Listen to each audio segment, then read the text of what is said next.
Right, so when I saw this concept art by Madureira, I was like, I'm definitely going to make a video about this. If you watched my previous Sly Cooper video titled Top 5 Unanswered Questions, I did say I was going to talk about this character. Just by looking at the picture, guys, one can come up with so many ideas and so many scenarios. And again, just by looking at the picture, I'm assuming the character artist was aiming for the villain, someone who got corrupted by the darkness and lurked in the shadows. Plus, the whole outfit, the whole attire screams out villain. The red eyes, the ripped ribbons on the head, the mask, the cane, the color scheme. I mean, Madureira came up with a bunch of concept arts for the main characters. I'm sure he thought of the villain, and what he came up with is represented in this picture right here. It is epic. Okay, so what am I planning to do? I came up with 5 scenarios, and I'm telling you from now, guys, some of these ideas do sound far-fetched. Everything that's going to be mentioned in the video is not based on actual facts from the games. All of the ideas that are going to be mentioned are based off pure imagination. That's it? That's all. And at the end of the day, we're just talking about a picture. Imagine a development team looking at a picture, trying to come up with a plot, a story, a backstory, or anything like that. That's pretty much what this video is going to sound like. And again, if it sounds way too far-fetched, I just hope you don't hate me for it. But I'm just hoping you guys enjoy the video.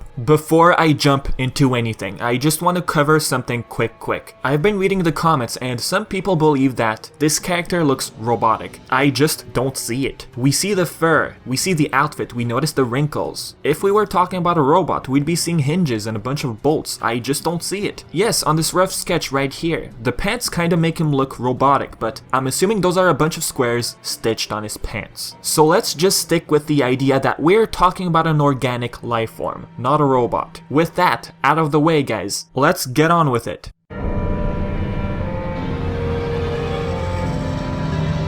Okay, so we all know that Sly is stuck in Egypt. Now, we all know that magic exists in the series. The whole thing with the voodoo, Miss Ruby, the Mask of Dark Earth, electronics mixed with black magic. Bentley mentioned this in Sly 2. Just keep that in mind, guys. Now, this character, he looks a lot like Sly. Same physique, same facial structure, the same gloves, the same fingers. If we compare to the other concept art of Sly Cooper, the fingers look the same. Why would this character look like Sly? What's with the red eyes? What's with the pointy cane? Let's imagine the following scenario. An ancient evil spirit was trapped within an artifact in Egypt. He could have been an actual immortal being of darkness at first. He was corrupted by the darkness, that's what I'm trying to say. One of the Egyptians, maybe one of the Coopers, maybe their friends, who knows. In order to prevent his chaos, they decided to trap his soul within an artifact. They weren't able to kill him, so that's the only thing they came up with in the end. Sly is in Egypt, right? He eventually finds this artifact. He's curious, he's walking around. He comes into contact with it. The artifact, it activates and the soul escapes. It eventually enters Sly, but it takes a while to take over his body. Or here's another situation. Maybe this actual evil wizard was too old. He was accepting his fate to die of old age. Maybe he was trying to prove to people that he was the greatest thief alive. Since Sly has time traveled, unintentionally, this old wizard, he sees Sly. He notices his skills, his agility, and what he does is he decides to use him as a vessel. Okay,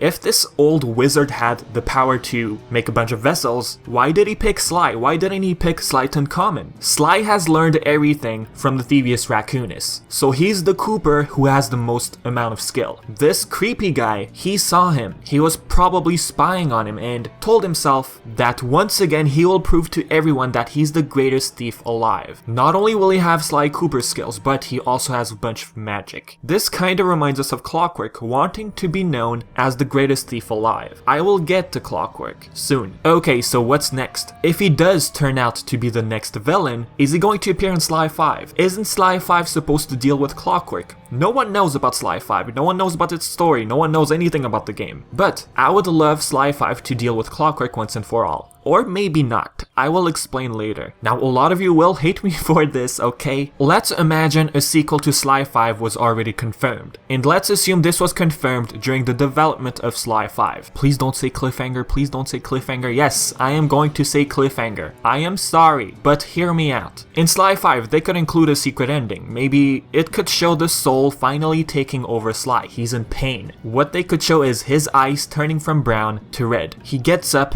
and cue evil laugh. And they should do this if and only if Sly 6 was already confirmed. If they weren't thinking of Sly 6 and decided to put such a cliffhanger, then no. We've had that already, and focus on Clockwerk. Sly getting rid of Clockwerk once and for all. So, did all of these ideas already sound far-fetched to you? It did? That's absolutely great. Let's move on.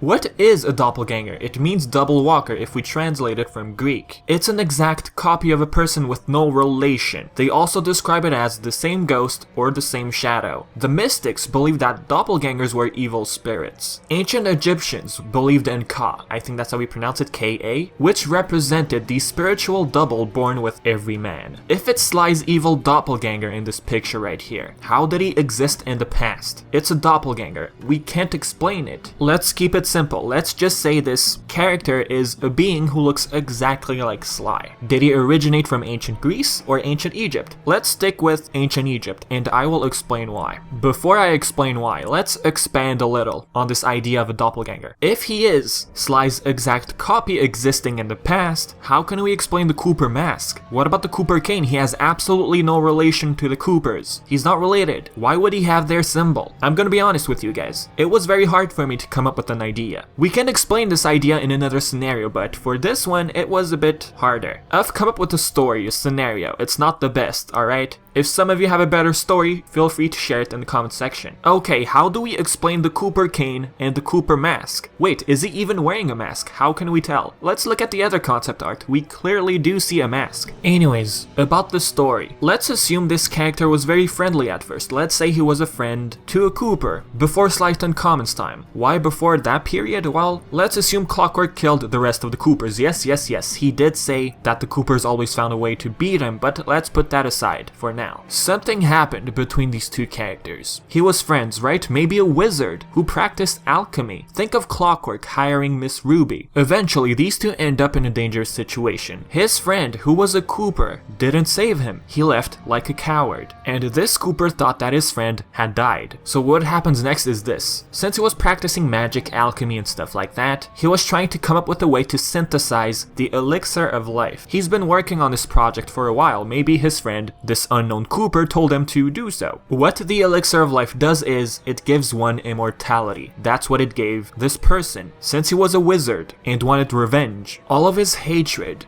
all of his pain eventually turned into dark power. Once he found this Cooper who left him behind to pretty much die, he kills him. Yes, it sounds dark, but he left the child unharmed. If he had killed the child, then Sly wouldn't even exist in the future. What about the cane though? Let's imagine the cane was on the floor. He picks it up and transforms it into his own. Eventually, all of this hatred, all of this darkness got to his head, and his eyes turned red, which can represent aggression and power. Now, I did say that this guy might originate from ancient Egypt, and here's why. He befriends Clockwerk, who, assuming, originated from ancient Egypt. Some of you might think, oh, maybe he originated from 10,000 BC, but let's put that aside for now. Clockwerk also hated the Coopers for some unknown reason. This dark Sly Cooper character also hated the Coopers. All of this madness got to his head, right? What this evil being, this dark Sly, decides to do is grant Clockwerk immortality. What his magic does is it turns Clockwerk robotic, and the yellow eyes can represent jealousy. I mean, Clockwerk was maybe jealous of the Coopers. He wanted to be known as the best thief alive. When Clockwerk's transformation was complete, the first sentence that came out of this dark being's mouth was, "Revenge is the prime ingredient in the fountain of youth." That's the first sentence he told him. Hate is what gives him youth. The fountain of youth gives one youth, the ability to live. This dark looking character was referring to the hate chip. So in the end, guys, the Fountain of Youth probably means nothing in the Sly Cooper series. He just used it as a reference. And that's one sentence that Clockwerk remembered in Sly 1. He's a computer after all. But how can we explain this advanced technology in ancient Egypt? Simple. It's magic. Let's stick to that. Although he could have been best friends with Clockwerk, maybe he also used him to his advantage. He knew that Clockwerk hated the Coopers. He knew that he had the guts to kill them. Since hate was the only way to survive for Clockwerk, he told Clockwerk to strike at the right moment, when the Coopers had children. By doing so, the children would grow up and become another skilled Cooper. And by having continuous ancestors, Clockwerk, using his hate, would be able to survive. Clockwerk did say the Coopers always found a way to beat him. Maybe he was able to get rid of some, but maybe one of them were killed by this dark-looking character. In a way, we can say that this dark character was Clockwerk's master, someone who guided him through generations. Since he was immortal, he was able to remain alive for centuries. This character kept an eye on everything for years and years. How can they introduce him in the Sly Cooper series? I think they could introduce him in a prequel. They could show this character interacting with Clockwerk behind the scenes. Someone, like I just said, who was guiding him. Do you think he was listening to the members of Fiendish 5? I don't think so. He's the one who hired them to do his dirty work. That's all. Okay, now how can they introduce this character in Sly 5? Sly's in ancient Egypt. Maybe he might spot him for a very brief moment and do nothing. He might just move his head around and stare at Sly. But Sly doesn't see him. So that's that for scenario number 2.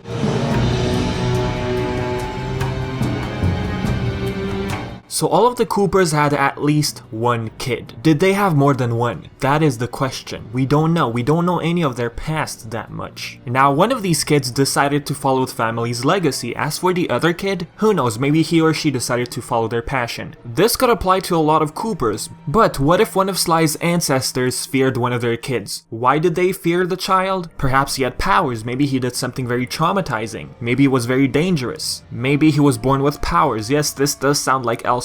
Or maybe he learned this dark magic from someone. At a point, all of his powers got out of control. Since he was dealing with dark powers, it consumed him. Everything went out of control. All of this darkness, it overpowered him. And maybe eventually he gained the power to time travel. Or maybe not. Maybe he followed the gang to the future. In which time period did this happen? Who knows, assuming the gang still time travels in Sly 5. Okay, what about a paradox? If he travels to the future, will it impact the future? Let's stick with the idea that he naturally died of old age. Originally, he simply found a way to escape the past and travel to the future without causing any sort of paradox. If he's considered an outcast, we can easily explain the cane and the Cooper mask. He's a Cooper after all. Now, I keep talking about dark powers. What if he doesn't have dark powers? Maybe he has a device which makes his eyes look red just to cause fear during the night. But that sounds less epic. What about the boots? The boots are exactly like Sly's boots. Aren't we looking at Sly right now? Perhaps not, yes. The name of this picture is actually called Dark Sly. But what if we go with the idea that this guy is an actual outcast? His family feared him. They tossed him aside. Eventually, he realizes that the Coopers still exist in the future. He wants it to end. He sees all of the Coopers as a heartless. What his parents did to him, he just can't get it out of his head and caused a lot of fear and hatred.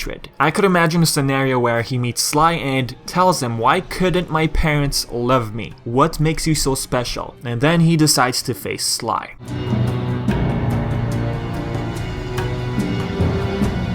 Could it be possible that we're looking at Sly Cooper, corrupted from another dimension? That could easily explain the boots and the similar physique. And the cane, of course. But the question is, what caused him to turn mad in that other dimension? We can easily come up with many ideas. There's one I can quickly think of. Maybe he came into contact with an evil wizard. He granted him power. Did Clockwerk exist in his dimension? Yes, but let's go with the idea that he actually died in ancient Egypt. But what about his parents? Maybe they got what they deserved according to this character. Maybe he took their life. I know it sounds pretty dark, but let's assume that he just left that dimension and wanted to try something. In his dimension, he believed that he was the greatest thief alive. Since he can travel through dimensions, he decided to face Sly Cooper, who's apparently the greatest thief alive in that dimension. He disagrees and decides to challenge him. We could also be talking about a shapeshifter. He could change into any form that he wants. If that's the case, he might actually trick Carmelita. He might transform himself into Sly Cooper with the same outfit and all. He can easily switch his red eyes to brown. Remember what Clockwerk said in Sly 1? Empathy is weakness. When he was trying to save Carmelita, he fell into a trap.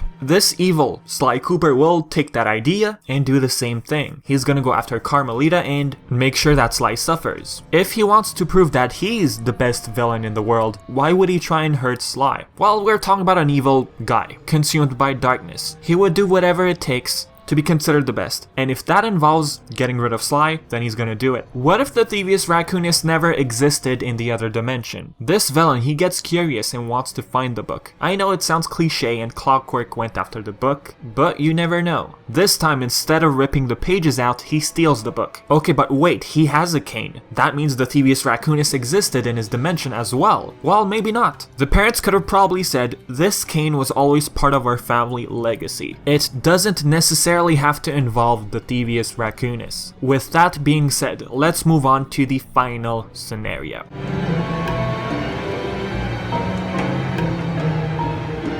To be honest guys, I was thinking of scrapping this one. I was like nah when I came up with this idea, and simply kept debating should I keep this one or scrap it. Anyways, enough of rambling. Clockwerk, we assume, returns in Sly 5. Sly is about to get rid of him once and for all. Let's imagine the ending. Right before Clockwerk is about to die once and for all, the owl decides to use Sly as his vessel. Clockwerk has red eyes. This character has red eyes. The character looks creepy. Clockwerk looks creepy. Clockwerk probably told himself during his final moments, if I can't beat him, I can become him, like someone mentioned in the comment section. I will get to that very soon. I always found the idea of the hate chip so weird. Like, is magic involved? Hate, revenge, jealousy powering a chip, fueling Clockwerk. Think of this, why hire Miss Ruby? She's all about voodoo and weird magic. Did he put her up to a task which we have no idea about? Did this owl plan something in advance? Was he testing Cooper in Sly 1? Could this have been all part of his plan? Clockwerk did say you'll never be rid of me, Cooper. It's like he knew what was going to happen in the future. Neela, for example. Clockwerk took over Neela. How so? How are we so sure? Let's go with what she said in the ending. There was this manifestation of his memories existing inside the frame. Here's what was mentioned by Neela, or should I say Clockwerk. I hate you, Cooper Gang! I will find you in your sleep and I will destroy you! You will never know a moment's peace for the rest of your short, miserable lives! The Clockwerk will know revenge! I am revenge! I am the Alpha and the Omega! Clockwerk! Just think of the idea of how easy it was for Clockwerk to take over someone's mind. What if, during the ending of Sly 5, he decides to take over Sly? He's been testing him. He knows he's very skilled. And Clockwerk was perhaps fed up of being a bird, the lack of agility, being too huge. You never know. Or let's put it in different words. He was probably tired of being a robot. Since he can have his mind inside a robot, he thought that maybe he could transfer his mind into Sly, an organic life form. And how is he supposed to accomplish that? Either by magic or technology. And this brings me to Jacob 1290's comment. So basically Clockwerk had placed a microchip in Sly. Either he returned later or this happened in the first game. But it was basically a similar plot as Batman Beyond, the return of the Joker. And like years later the chip becomes active and Sly's mind is taken over by a back of Clockwerk's memories and personality. He figured, if I can't beat him, I can be him. He covers himself in all of the bird, human, raccoon looking armor and uses Sly's knowledge to go on a crime spree, not caring who he hurts and who. But Bentley saves the day with a nice EMP grenade in the dude's face, which scrambles the microchip and Sly. But it's only temporary, so they have to figure out where it is and remove it. Clockwerk is technologically advanced. Maybe he gets a different form in Sly 5, and that form wasn't enough. What he decides to do, he decides to implant some sort of microchip. Who knows? Sly doesn't feel anything. And again, like I said before, if they are planning on making Sly 6, let's say, the gang would have to face Sly. It's gonna be hard, and yes, the game's not gonna focus on Sly. That's why they should leave that for a final game. If anything, that should be the conclusion, and it's going to be very hard for Carmelita. We could easily imagine a very emotional game. If Sly is not the main character in Sly 6, let's say, who do you think it could be? His ancestors? More time travel? I'll leave that to you guys. And now I'm gonna end the video. That's pretty much it. If you watched the whole thing, you are awesome. If you found everything far-fetched, then I was expecting it. I mean, this video was just for fun. We're talking about a picture, we're talking about ideas of a future villain, and that was the point of this video. It's not based on facts, it's not based on anything like that. It's all just imagination. So what I'm gonna ask you guys to do right now is pick an order from the least favorite to your most favorite scenario, or pick your favorite and explain why you believe that this case sounds interesting. Leave all of your thoughts in the comment section below. And as always, I've been Vivi and thank you for watching.